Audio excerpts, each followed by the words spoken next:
This is the mace, and when used right, you can do a thing called attribute or sword swapping with it. And sword swapping, you may be wondering, is when someone holds out a sword and the second they hit, swap to the mace and the cooldown goes over to the next weapon and carries all the attributes of that weapon. You may be wondering how to do the cooldown trick, and this is what the video is for. Using the mod carpet, you /player, then spawn a friend like that, spawn, and then they'll join your world. Now, okay.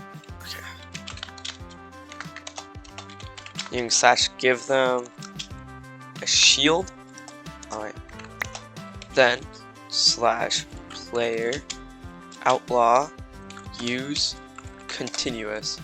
You'll keep on doing this, then you'll hit a shield.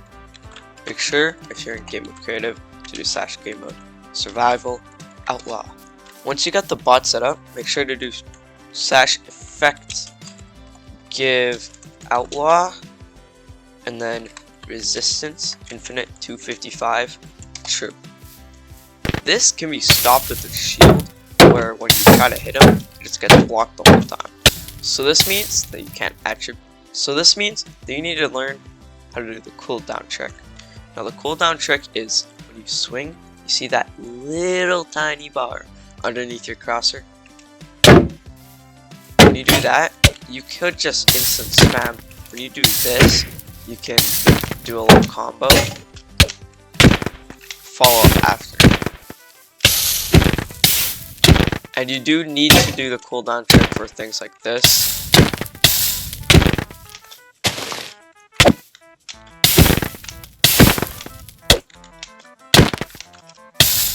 And things like this.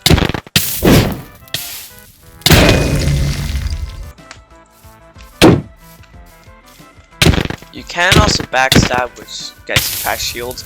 The player could do is just flick to you, right? So being able to know how to disable shields is really good for PvP purposes.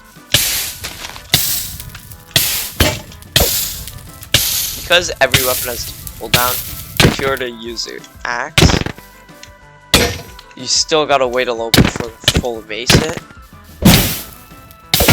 See, that's not as much damage as it could have been compared to something like that. Okay, so number one, to attribute swap, what you need is to swap right when you're about to hit, and then the cooldown goes over, doing the maximum amount of damage that, let's say you're mace swapping. It would do more damage than if you just held out the mace when you're falling down.